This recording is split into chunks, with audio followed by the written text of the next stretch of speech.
नमस्कार, रायसीना रिपोर्ट्स में आपका स्वागत है। मेरा नाम है राजेश आहूजा। आज के अंत में हम बात करेंगे उत्तर प्रदेश की, जहां 5वें चरण का मतदान रविवार को होने जा रहा है। इस बारे में बात करने के लिए मेरे साथ मौजूद हैं वरिष्ठ पत्रकार धीरेन्द्र पुंडीर, जो इस वक्त चुनाव यात्रा पर हैं। आप देख सकते हैं धीरेन्द्र अभी भी अपनी गाड़ी में जो है वो अयोध्या में घाट की तरफ जा रहे हैं। धीरेन्द्र पूरे उत्तर प्रदेश का भ्रमण कर रहे हैं। धीरेन्द्र से हम जानेंगे क्या सिचुएशन है अयोध्या में। धीरेन्द्र इस वक्त अयोध्या में मौजूद है।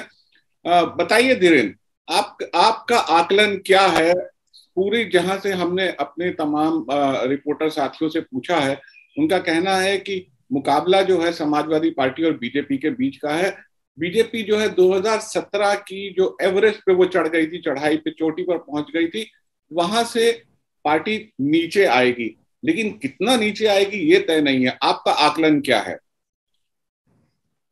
देखिए राजेश, ये सीधी बात है कि कोई पार्टी जब नीचे आती है तो वो कहाँ जाके टैंक करेगी ये कोई नहीं जानता है, और जब पार्टी कोई चढ़ रही होती है ऊपर तो वो कहाँ जाके रुकेगी ये भी नहीं जानता है कोई। तो चूंकि चुनाव अब इस पर होता है कि हम लोग जब घूम रहे हैं तो जो अलग अलग डाटा है, जो अलग अलग लोग हैं, जब हम लोग बातचीत करते हैं तो उसमें से कितने लोग मतलब अलग अलग कास्ट के, जो कि यहाँ का एक बहुत बड़ा बेसिक मतलब अगर चुनाव लड़ने के लिए सबसे पहले अगर राजनीतिक पार्टियां किसी चीज पर ध्यान देती हैं तो वो कास्ट होती है। आप चाहे इस पर कोई लोग इसके ऊपर आवरण चढ़ाने की कोशिश करें, लेकिन उत्तर प्रदेश कास्ट से ही चुनाव लड़ता है और कास्ट से ही चुनाव जीतता है। तो यहाँ अगर हम लोग देखते हैं, सबसे पहले वो चीज आती है कि कास्ट का क्या कॉम्बिनेशन कहता है, कितने लोग ज्यादा दिखाई दे रहे हैं। फिर दूसरा ये है कि आपके पास जब आप कैंडिडेट खड़े करते हैं तो वो वोट किस तरह का है, यानी आप कितने लोगों को वहां ये देखते हैं कि वो आपकी पार्टी के साथ जुड़ रहे होंगे। अब और कितना वोटर आपका एग्रेसिव है, कितना वोटर वो फील्ड में जाके वोट करेगा, कितने आपके लीडर की रेपो है जो स्थानीय स्तर पर बड़े कामयाबी। और फिर आती है मुद्दों पर बात कि आखिर किस किस मुद्दों पर आप जातियों का बैरियर तोड़ सकते हैं। ऐसा नहीं है कि बैरियर नहीं टूटते हैं, और ऐसे नहीं आंधी के तौर पर भी जीत के आती हैं पार्टियां। लेकिन अब आज की अगर हम लोग बात करें तो मुझे आपने पूछा कि क्या है, तो मैं आज के वक्त भी बीजेपी नीचे आती हुई दिख रही है, ये बात सही है, लेकिन बीजेपी सत्ता से बाहर नहीं जा रही है। बीजेपी कंफर्टेबल मार्जिन पे होनी चाहिए, ये मेरा आकलन है आज की डेट में। जो अब 5 फेज की तरफ मतलब हम लोग देख रहे हैं, और 5वें फेज में कल ही वोटिंग हो जाएगा, तो मुझे लगता है कि बीजेपी एक कंफर्टेबल मार्जिन के साथ वापसी करती हुई दिख रही है। क्योंकि जब हम लोग 7वें फेज के बाद बात करेंगे तब मैं अपना फाइनल आकलन कह पाऊंगा, लेकिन आज की डेट में मैं आपको ये कह सकता हूँ। राजेश, आपको क्या लगता है किस वजह से आपको लग रहा है कि समाजवादी पार्टी, ठीक है समाजवादी पार्टी 2017 से बेहतर प्रदर्शन करेगी, लेकिन इतना भी बेहतर प्रदर्शन नहीं करेगी कि अपने और अपने साथियों के सत्ता में आ पाए? क्या कमी रह रही है आपके लिहाज से?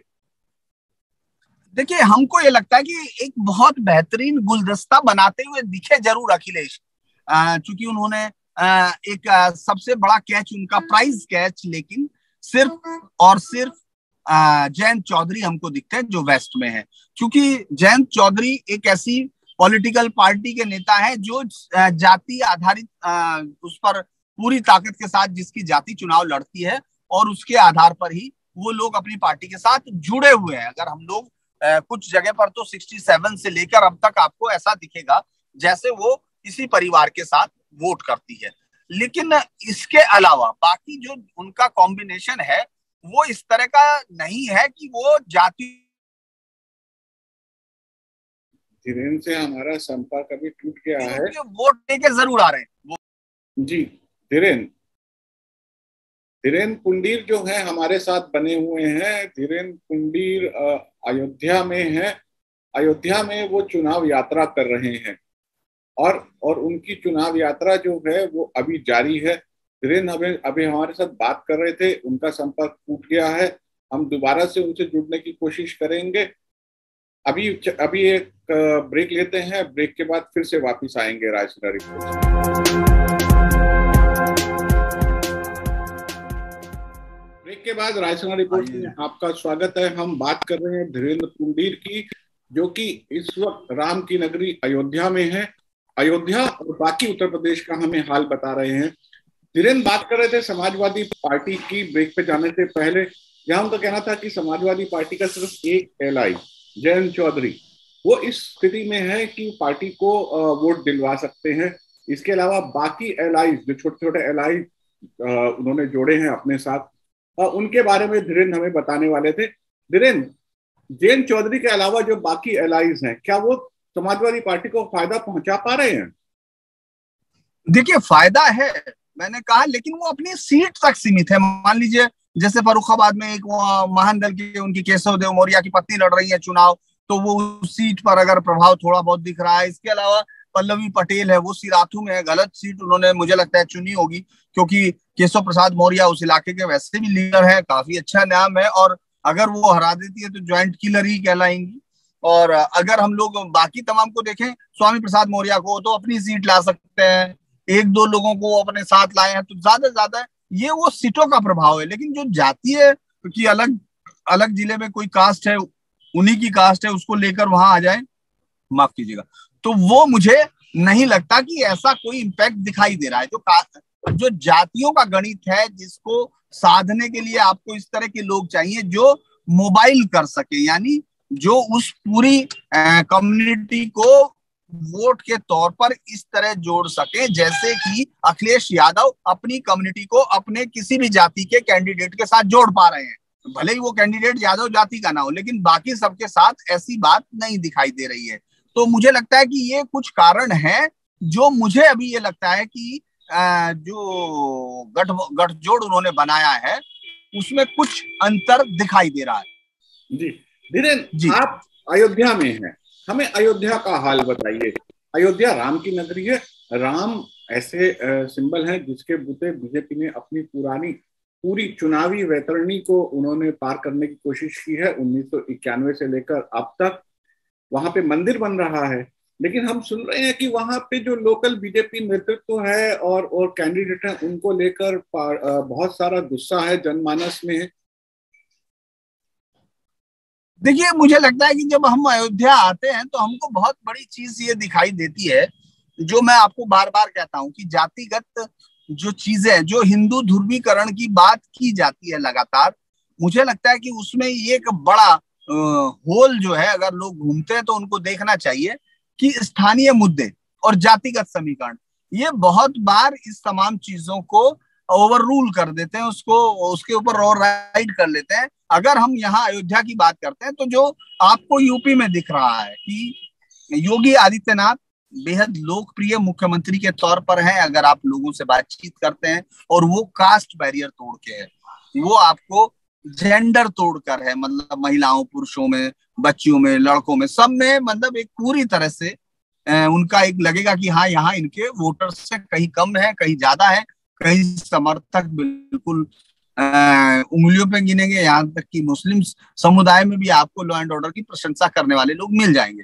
लेकिन जैसे स्थानीय मुद्दों की बात आती है, जैसे उनके विधायकों की बात आती है, मुझे लगता है कि शायद इतनी ज्यादा एंटी इनकम्बेंसी के साथ विधायक किसी लोकप्रिय मुख्यमंत्री के साथ पहली बार मुझे दिख रहे होंगे। तो वो है, वो दिखाई देती है। जैसे आपने कुछ स्थानीय कारणों की बात कर रहे हो, तो लोग इस बात पर भी नाराज हैं कि जो अयोध्या बन रही है, यानी जिसको ये जो नेताओं से अगर आप बात करते हैं, तो $1 बिलियन इकोनॉमी का शहर बनाने की बात करते हैं, लगभग 60-8,500 करोड़ का एक शहर जो हर साल की इकोनॉमी डेवलप कर दें, इस तरह की आइडिया के साथ वो खड़े होने की कोशिश करते हैं।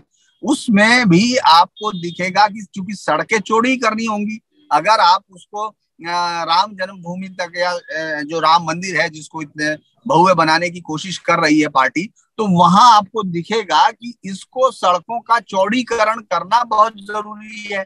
अब अगर आप मेन अयोध्या की तरफ से जाएंगे, तो दोनों तरफ चूंकि पहले मंदिर थे, उनके आश्रम थे, और उनके ट्रस्ट की जमीन पर बनी हुई दुकानें हैं जो किराए पर दी गई है, कोई ₹3 पर है, कोई ₹30 पर, कोई ₹300 पर है। अब वो जब टूटती हैं, तो ज्यादा पैसा तो मुआवजा वहां चला गया है, जो ट्रस्ट को जा रहा है, जो उसको जा रहा है। लेकिन इन दुकानदारों को भी एक अलग से अलग अलग जगह पर मार्केटिंग कॉम्प्लेक्स बनाकर वहां सरकार दे रही है मुआवजा। जमीनों का बहुत, जो मार्केट के रेट है उससे भी ऊपर की तरफ दिया जा रहा है। लेकिन वो लोग जो वहां हैं, जिनको मालूम है कि इस जगह का क्या मतलब है, इस जगह का उनके लिए रोजगार वाली बात कहने का है, उनका कहना है हम यहाँ 50 साल से हैं, और इसके साथ वो विरोध कर रहे हैं क्योंकि उनको लगता है कि साहब उनसे दुकानें छीनी जा रही हैं। लेकिन ये विकास की प्रक्रिया का अगर हम कहें, एक दूसरा सच भी है, क्योंकि आपको याद होगा काशी विश्वनाथ का जो कॉरिडोर जब बनाया जा रहा था, तो लाहौरी मोहल्ला और काबुली मोहल्ला, जहाँ के लोगों, जहाँ ब्राह्मण्स तमाम लोग थे या वो थे, उन लोगों ने बहुत सारी गुस्से की बाइटें आपने देखी होंगी। और उस समय भी ऐसा ही विपक्षी के मुझे लगता है कि लोगों ने, और खास एजेंडे वाली जर्नलिज्म का जो एक रोता है, उन्होंने ये दिखाना शुरू कर दिया था, देखिए किस तरह मंदिरों की वो की गई है, और वहां से आप देखते हैं पिछली बार से ज्यादा जीत गए। तो मुझे लगता है ये विकास के साथ चलता हुआ एक समस्या है। लेकिन अगर हार की समस्या, अगर कोई स्थिति बनती है या मुकाबला कांटे का हो रहा है, तो उसमें दो कारण बड़े हैं कि एक तो जो जातीय समीकरण है उसको बेहतर बिठाने की कोशिश की समाजवादी पार्टी ने, और दूसरा सबसे बड़ा कारण उनके विधायक जो बीजेपी के हैं वो खुद है। प्रकाश के खिलाफ गुप्ता के काफी बड़ा विरोध है वहां के लोगों का। तो यह तक कहना था, जब मैंने उनका योगी आदित्यनाथ जी का जब यहाँ इंटरव्यू लिया था, तो उस वक्त भी जो भीड़ में शामिल थे उन लोगों का भी ये कहना था कि साहब अगर वो कैंडिडेट अपने दम से आ जाए तो वो 500 क्या 1000 वोट भी नहीं ले सकता है। तो ये एक बड़ी समस्या है। और चूंकि दो सवाल हैं। पहला सवाल ये कि राम के मुद्दे से बड़े स्थानीय मुद्दे हो गए, और दूसरा सवाल यह है कि हमने सुना था कि योगी आदित्यनाथ जो हैं वो अयोध्या से लड़ने का इरादा बनाए हुए थे, और अंततः उनको गोरखपुर भेज दिया गया। अगर योगी आदित्यनाथ अयोध्या में होते तो शायद स्थिति थोड़ी बेहतर होती बीजेपी की। अगर यहाँ अयोध्या में होते तो शायद फिर कोई मुकाबला ही नहीं होता, क्योंकि ये बात जरूर है। आप देखेंगे जितनी भीड़ थी वो भीड़ योगी के लिए खड़ी थी। आप बच्चों को देख रहे थे, हम लोग नाचते हुए लोगों को देख रहे थे, लड़कियों की भीड़ थी, लड़कों की भीड़ थी, महिलाएं पुरुष सब लोग दिख रहे थे। और तब मुझे लगता है कि योगी उसी तरह हो सकते थे जैसे कि काशी में वो जब मोदी आए तो तब इस तरह की चीजें होंगी। याद होंगे आपके, एक बहुत ही हम लोगों के प्रिय नेता हैं केजरीवाल जी, वो एकदम पहुंच भी गए थे मुस्लिम वोटों के लिए तुरंत।